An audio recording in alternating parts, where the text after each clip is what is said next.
महाराज जी जय श्री नारायण। जय श्री नारायण। कि आज आपने बोला कि ये आज अभी के जो जनरेशन है लड़के के लिए, लड़की जो मतलब लव मैरिज करते हैं, भाग के शादी करते हैं, तो महाराज जी उसी में से मैं एक लड़की की मतलब ऐसे है जो बिल्कुल निवस्त्र, एकदम निवस्त्र नंगा शरीर दिखाती थी महाराज जी वीडियो कॉल पे मेरे बेटे को।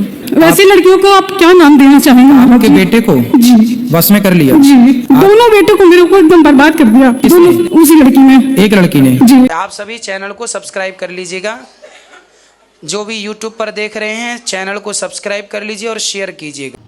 राधे राधे दोस्तों, स्वागत है आपका हमारे YouTube चैनल उषा भक्ति मार्ग में। तो बात करेंगे हम आज ऐसी महिला की जो कि पंडाल में आती है और रो रो के गुरुजी से कहती है कि गुरुजी हमारे 2 बेटे हैं जो कि झारखंड में रहते हैं, उन्हें एक लड़की ने बिल्कुल दोनों बेटों को हमारे बर्बाद कर दिया। जैसे कि वीडियो कॉल करती है और निवस्त्र होकर, और हमारे बेटों को भी यही शिक्षा देती है कि आप भी निवस्त्र हो जाइए, और दोनों बच्चे मतलब ये सब करके और गलत चक्कर में पड़ जाते हैं। आइए दोस्तों देखते हैं कि इस विषय में गुरुजी उस महिला को क्या समझाते हैं। उस महिला की इस स्टोरी को लेकर पंडाल के सभी लोगों को ज्ञान प्राप्त हुआ, और आप जो सभी लोग इस वीडियो को देखेंगे ज़्यादा से ज़्यादा आप अपने बच्चों को समझाएं और इस वीडियो को दिखाएं। आइए दोस्तों देखते हैं कि इस विषय में गुरुजी ने उस महिला को क्या समझाया। आज का वीडियो बहुत ही इंटरेस्ट होने वाला है, ज्ञानवर्धक भी। बीच में छोड़ के ना जाइएगा, बने रहिए हमारे साथ इस वीडियो के अंत तक। शादी कर ली उसने? जी, वो लड़की ना, हमारा लड़का गुजरात में रहते थे, दोनों भाई एक जगह ही रहते थे। तो वो यहाँ से, हमारा गांव झारखंड है, हजारीबाग से मैं हूँ, तो जहाँ पे मेरे मायके वहीं पे है। मेरे मायके और उसका घर बस एक दीवार से ही अंतर पड़ती है। लड़की वहीं की है और यहाँ से अकेले भाग के गई है वो लड़की वहाँ। तो अब वो शादी कर ली आपके बेटे से? वो भाग के गई है, शादी वादी तो कुछ नहीं करा, पर वो एक साथ ही अपना रह रहे हैं। मैं 3 बार अपने आंखों से देख चुकी महाराज जी, वीडियो कॉल पे इतनी हरकत, बिल्कुल एकदम निवस्त्र नंगा शरीर दिखाती थी महाराज जी वीडियो कॉल पे मेरे बेटे को। आजकल ये षड्यंत्र चलता है, मैं सबको आपके माध्यम से बताऊं, मैंने सुना है, जैसा कि आपसे मैंने अभी सुना, इसके पूर्व मैंने सुना है कुछ लड़कियां ऐसी होती हैं, कुछ लड़कियां ऐसी हो, ये बात अपने बच्चों को बताइएगा, अपने बेटों को बताइएगा। कुछ लड़कियां ऐसी होती हैं जो कि आपको वीडियो कॉल करती हैं और वीडियो कॉल में आपसे कहती हैं कि हम आपसे बहुत प्यार करते हैं, आप भी अपने कपड़े उतारो, वो भी अपने कपड़े उतारती हैं। फिर वो आपकी वीडियो कॉल में वीडियो रिकॉर्डिंग कर लेती हैं और वीडियो रिकॉर्डिंग करके फिर वो आपको धमकाती हैं कि आप हमें इतने पैसे दो वरना हम आपकी ये वीडियो पब्लिक कर देंगे, मतलब सबको दिखा देंगे। ऐसे दबाव में बहुत सारे लड़कों के साथ ये फ्रॉड हुआ है, बहुत सारे लोग लड़कियों के चक्कर में आ जाते हैं। इसलिए मैं आप सबसे आपके माध्यम से कहूंगा कि कोई भी लड़की से आपको बात करने की जरूरत नहीं है। वीडियो कॉल में आपने अपने भी कपड़े उतार दिए, उसने भी अपने कपड़े उतार दिए, और निर्वस्त्र दोनों जब वीडियो कॉल करेंगे तो स्वाभाविक है कि वो आपका मिसयूज करेगी। चूंकि उसका उद्देश्य कपड़े उतारना नहीं है, आपकी इज्जत उतारना है। चूंकि उसका उद्देश्य कपड़े उतारना नहीं है, आपसे पैसे ऐंठना है, तो समाज में नाना प्रकार का फ्रॉड चल रहा है। इसलिए अपने बच्चों को इन बातों से अवगत कराएं। ये चीजें अब ऐसी नहीं जी इन बातों पे कौन बात करे, ये क्या है। आजकल समाज में ये हो रहा है, आपके जवान बच्चों को फंसाया जा रहा है। कुछ षड्यंत्रकारी लड़कियां कुछ हैं जिनका धंधा ही है, पेशा ही है, जो खुले अब वैश्या जो वृत्ति है, अब वो आज के जमाने के हिसाब से उन्होंने भी अपने आप को डेवलप कर लिया कि भाई अब तुम्हें इस तरह से हम चक्कर में लेंगे।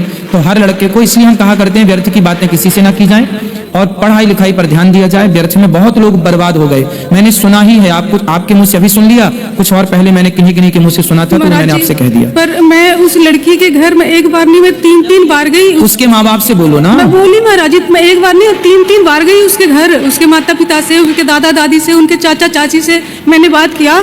एक बार तो नहीं, 2 बार नहीं, तीसरा बार उनके घर वाले मेरे ऊपर मारने के लिए ऐसे हो गए कि आपने मेरी बेटी को इज्जत उछाल रहा है, ऐसे है, बदनाम कर रहा है, ऐसे वैसे, मतलब बहुत तरह की बातें बोली उन्होंने। फिर मैंने आ गई, उन्होंने कहा कि जब आपके पास कोई सबूत है, तो हमने बोला ठीक है, अगर आपको यकीन नहीं होता है फिर आप खुद ही मेरे पास सबूत लेके आना जब वैसी बात होगी तो। बाकी अब मैं आपके दरवाजे दोबारा नहीं आऊँगी। एक बार से मैं 3 बार गई और 2 बार उनके सब कोई जानते थे, हर कोई। 2 बार उसने भोजन भी खाई।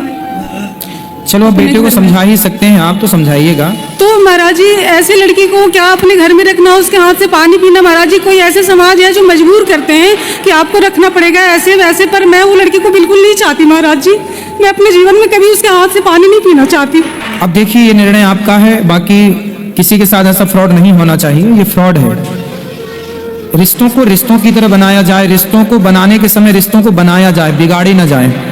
अब किसी लड़के से रिश्ता बना के उसकी माँ से रिश्ता बिगाड़ना, किसी लड़की से रिश्ता बना के उसकी माँ उसके पिता से रिश्ता बिगाड़ लेना, ये हमारी संस्कृति हमें नहीं सिखाती। हमारे तो होता है रिश्ता जोड़ना, इसलिए हमारे यहाँ समधि होता है। समधि का मतलब होता है हमारी बुद्धि, आपकी बुद्धि, हमारे विचार आपके विचार सम हो, सम मीन्स मिल रहे हो, तो जहां विचार मिल गए वहीं होता है समधि। धी मतलब बुद्धि, धी मतलब क्या होता है? बुद्धि, और सम मतलब बुद्धि का मिलन। एक्चुअली पति पत्नी का जो मिलन है वो मिलन शरीर का मिलन नहीं है, वो विचारों का मिलन है। यदि आपका शरीर मिला और विचार नहीं मिले तो वो रिश्ता नहीं है। धी का मतलब होता है, हम लोग कहते हैं धियो यो न प्रचोदयात्, तो जो इसमें धियो है, जो धी है, धी का संस्कृत में धी मतलब बुद्धि होता है। तो समधि, सम में जो सम है, हमने कहा 2 4 6 8 ये सम संख्या है, सम, और विषम संख्या भी होती है। सम मतलब मेरे विचार आपके विचार सम है, मतलब सेम, मतलब सेम टू यू नहीं बोलते, सेम सेम मतलब सम, हमारे विचार भी वही, आपके विचार भी सम। तो सम क्या है? धी मतलब बुद्धि। तो जहां आपके विचार मिल गए, हमारे विचार मिल गए, वही समझी है, वही रिश्ते स्टार्ट होते हैं, वही समझी होता है। तो आजकल ये समझी समझन का कॉन्सेप्ट कोई समझ ही नहीं रहा, बुद्धि विचारों का मिलन कोई समझ ही नहीं रहा, वो तो वासनाओं के पीछे भाग रहे हैं। इसलिए व्यवस्थाएं बिगड़ गई भैया, बहुत समय से ये व्यवस्थाएं बिगड़ गई। हम लोग बहुत समझाते हैं कथाओं के माध्यम से, अब बच्चे समझे तो बहुत कुछ समझे। उम्र भी होती है ना महाराज जी, लड़की की कितनी उम्र थी? 15 साल की। अच्छा, वो 15 साल की लड़की? 15 साल की लड़की। और आपका लड़का? मेरा लड़का 21 साल का था, 22 साल का। तो फिर वो लड़की तो अज्ञान है, उसे तो पता ही नहीं है, उसे तो कुछ पता ही नहीं है। और वो लड़की तो केवल 15 साल की उम्र से वो ऐसी बात करना। सुनो भैया, अब आप समझो, अब मैं आपकी इस उम्र में फिर आ जाऊं। आजकल क्या है भैया, ये जो 15 और 20 साल की जो एज है, ये एज ना बहुत संभलने और संभालने की है। एक्चुअली बच्चों को कुछ पता नहीं होता जी। उन्हें ये नहीं पता कि कपड़े पहनने का मतलब क्या है और कपड़े उतारने का मतलब क्या है। वो संसार में आजकल पिक्चरों में क्या देख रहे हैं, वो आजकल पिक्चरों में देख रहे हैं कि लड़की जरा जरा से कपड़े पहन के आ रही है ना, तो उनको लगता है कि जब ये, तो हम क्यों नहीं, उस चक्कर में उससे भी शौक लगता है। आप और हम भी जब इस उम्र से गुजरे थे, हमारे और आपके समय तो माहौल अच्छा था। हम लोगों के समय टीवी में ऐसे चित्र थे ही नहीं, हम लोगों के टाइम पे मोबाइल था ही नहीं, तो हम लोगों ने तो देखा नहीं है, तो हम लोगों ने तो अपने समय को काट लिया और अपने समय पे विचलित नहीं हो पाए। लेकिन आज के बच्चों की ना बहुत कठिनता है कि उनके सामने टीवी भी है और माँ बाप अकेले में मोबाइल भी दे देते हैं। अब वो कमरे में लड़की अकेली है और लड़का भी, सबके लिए। अब वो कमरा कुंडी लगाए, बंद किए, और अब मोबाइल है उनके पास, नेट चल रहा है, क्या देख रहे हैं क्या नहीं देख रहे हैं, कौन देखने जा रहा है, और देख करके उस चीज का उनके मस्तिष्क पर, उनके विचारों पर क्या प्रभाव पड़ रहा है, कौन जिम्मेदार है। आज के जमाने में जो हमने ज्यादा छूट दे रखी है, ज्यादा सुविधाएं दे रखी हैं, वही विनाश का कारण है। इसलिए हर माँ बाप की आज के जमाने में बच्चों को इन चीजों से बचा लेना बड़ी कृपा है भगवान की। क्योंकि आप बच्चों को, बच्चे कहते हैं कि हमें मोबाइल चाहिए पढ़ाई के लिए, और पढ़ाई तो ठीक 5-10% होती है, बाकी 90% उसका दुरुपयोग होता है। तो वो लड़की का फिर दोष नहीं। यदि लड़की 15 साल की, अभी मेरे पास 4-6 दिन पहले, 1 हफ्ते पहले एक लड़की आई, बच्ची थी छोटी सी, सोचिए वो इतनी भोली थी कि उसने मेरे से आकर के सब बताया। मैं वहीं बैठा था, उसकी माँ भी आई, उसके पिता भी आए, उसका भाई भी आया। उसने मेरे से बोला, गुरुजी हमें कुछ बताना है आपको। तो हमने अपने कान उसकी तरफ बढ़ाए, बता क्या बताना है। तो उसने बताया गुरुजी हम एक लड़के से प्यार करते हैं। देखो बच्चे इतने भोले होते हैं कि वो बच्चे तो बच्चे। उसने सब साफ साफ मेरे से बताया, उसको लगा गुरुजी को बता देना चाहिए, उसने मेरे को बताया, गुरुजी हम एक लड़के से प्यार करते हैं। तो मैंने पूछा तुम कितने साल की हो? बोले हम 15 साल के हैं। तो मैंने कहा लड़का कितने साल का है जिससे तुम प्यार करती हो? बोले 16 साल का है। मैंने कहा कहाँ रहता है वो? बोले हमारे पास में रहता, हमारे घर के पास। अब वो लड़की थी 15 साल की, उसे ये नहीं पता प्यार क्या होता। वो प्यार ना टीवियों पे देखती है। वो प्यार कहाँ देखती है? टीवियों पे जो प्यार देखा, उसको लगा अच्छा ये प्यार होता है, तो उसने भी प्यार कर लिया उस लड़के से। फिर मैंने उसकी माँ को बुलाया, जब वो लड़की चली गई तो मैंने उसकी माँ को बुलाया, मैंने कहा बच्ची है, इसे डांटना मत, लेकिन ध्यान रखना ये उम्र ना, इस रास्ते पर बच्चे जा रहे हैं, इसका सबसे बड़ा दोष है पिक्चरों का, जी, सीरियलों का। आज साबुन का भी ऐड आता है टीवी पर, तो उस ऐड पर भी एक लड़की आती है जो जरा से कपड़े पहन के आती है। बेचना है उसे साबुन, पर दिखाना है शरीर। इससे प्रभाव क्या पड़ रहा है? आपकी ये छोटी छोटी बच्चियां, छोटे छोटे बच्चे जिन्हें कुछ भी नहीं पता, जो बिल्कुल गंगा की तरह पवित्र हैं, लेकिन चूंकि देख करके और वो अपने पे अप्लाई करना चाहते हैं, वैसा कि मैं भी ऐसा करूंगी, मैं भी ऐसा करूंगा। वो लिपट रहे हैं, मैं भी लिपटूंगी। वो कपड़े कम पहने हैं, मैं भी कम कपड़े पहनूंगी। कुल मिला के समाज में अब पिक्चरों को देखना, अश्लील चित्रों को देखना बंद करना चाहिए। तो यदि लड़की वो 15 साल की है, अब तो हो गया ना, 5 साल हो गया, 2 साल तो हो गया भागे, बाकी 2-3 साल पहले से उन लोग बात कर रहे थे।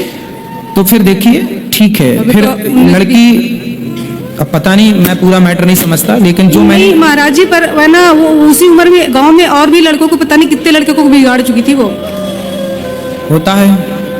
अब क्या क्या बताएं मैया, मैंने तो समाज के जो कीचड़ है, ये ना कीचड़, जी महाराज जी, इस कीचड़ से तो भगवान सबको बचाए रखें। यही है भगवान से प्रार्थना कि हम सबको भगवान इस महाराज दलदल जी, से बचाए रखें। हमारी बेटी लाइव देख रही है, राधे राधे बोल दीजिए, मैंने सबको जोड़ रखा है। खुश रहिए, राधे राधे। खुश रहिए। आप लोग अपने बच्चों को इन सब चीजों से बचाइएगा और क्लियर बात कीजिए। देखो आज के जमाने में लुक्का छिपी वाली बातें नहीं है, जब सब क्लियर है ही तो ये भी बोलना क्लियर स्टार्ट करो कि भाई क्या है सही क्या है गलत। हो रहा है समाज में तो बोलना तो पड़ेगा। तो देखा दोस्तों, आज का वीडियो आपने पूरा देखा और सुना। जैसे कि उस महिला ने कहा कि गुरुजी हमारे बेटों को एक लड़की ने बर्बाद कर दिया, और ऐसी ऐसी हरकतें जो कि हमें कहने में भी शर्म आती है और निवस्त्र होकर हमारे बच्चों के सामने आती है। हमारे लड़कों से भी यही कहती है कि आप भी कपड़े उतार दें। तो ये सब गलत है दोस्तों। कहने का मतलब ये है कि आप अपने बच्चों पर निगरानी रखें और आप अपने बच्चों को ज़्यादा से ज़्यादा शिक्षा प्रदान करने की कोशिश करें, और अपने बच्चों को हमेशा छोटी छोटी सी वीडियो को, जैसे कि ये ज्ञानवर्धक वीडियो होती है, और आप अपने बच्चों को इस वीडियो के माध्यम से ज्ञान दे सकते हैं और सावधान रख सकते हैं। दोस्तों आज की वीडियो से आपको जो भी ज्ञान प्राप्त हुआ आप हमें कमेंट बॉक्स में कमेंट करके बता सकते हैं। और अभी तक अगर आपने हमारे चैनल को सब्सक्राइब नहीं किया है तो आप हमारे चैनल को सब्सक्राइब कर लें। हमारी वीडियो को ज़्यादा से ज़्यादा लाइक व शेयर करें। कमेंट बॉक्स में राधे राधे लिखना ना भूलें। मिलेंगे किसी ऐसी ही अन्य वीडियो के साथ, तब तक के लिए राधे राधे।